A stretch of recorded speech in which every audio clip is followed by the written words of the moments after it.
புதுமையினால் உந்தப்படும் உலகில் எதிர்காலம் நம் கண்முன்னே விரியும் போது மிக முக்கிய கேள்வி ஒன்று நம் கவனத்தை ஈர்க்கின்றது. அது செயற்கை நுண்ணறிவின் பங்களிப்பு குறித்தது.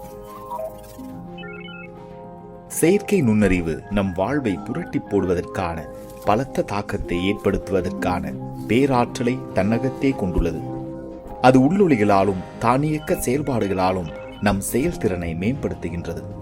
ஆனால் நாம் இந்த சாத்திய கூறுகளை ஏற்கையில் அதனால் எழும் அறம், சமூகம், மனிதம் சார்ந்த கேள்விகளுக்கு பதிலளிக்க வேண்டும்.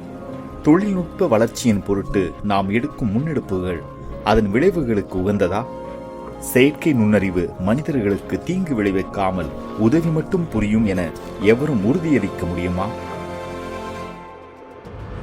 இத்தகைய தொழில்நுட்பங்கள் உலகின் அமைதி மீது எத்தகைய தாக்கத்தை ஏற்படுத்துகின்றன? இறைவன் ஒவ்வொரு துறையிலும் அறிவும் ஆற்றலும் பெறும் பொருட்டு மனிதர்களை தமது ஆவியால் நிரப்புகின்றார் என புனித நூல்கள் போதிக்கின்றன.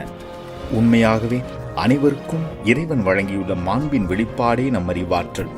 திருத்தந்தை தமது 57வது உலக அமைதிக்கான நாளின் செய்தியில் செயற்கை நுண்ணறிவும் வளரும் தொழில்நுட்பமும் மனித மாண்பின் மீதுள்ள அதன் தாக்கத்தையும், இறைவனின் படைப்பில் நாம் அனைவரும் பங்கு பெற, நம் பூமியை அனைவருக்கும் தகுந்த வாழ்விடமாக உருமாற்றிட அழைக்கப்படுகின்றோம் என்பதை புரிந்துணர உலக தலைவர்களுக்கும் படைப்பாளிகளுக்கும் அழைப்பு விடுத்துள்ளார்.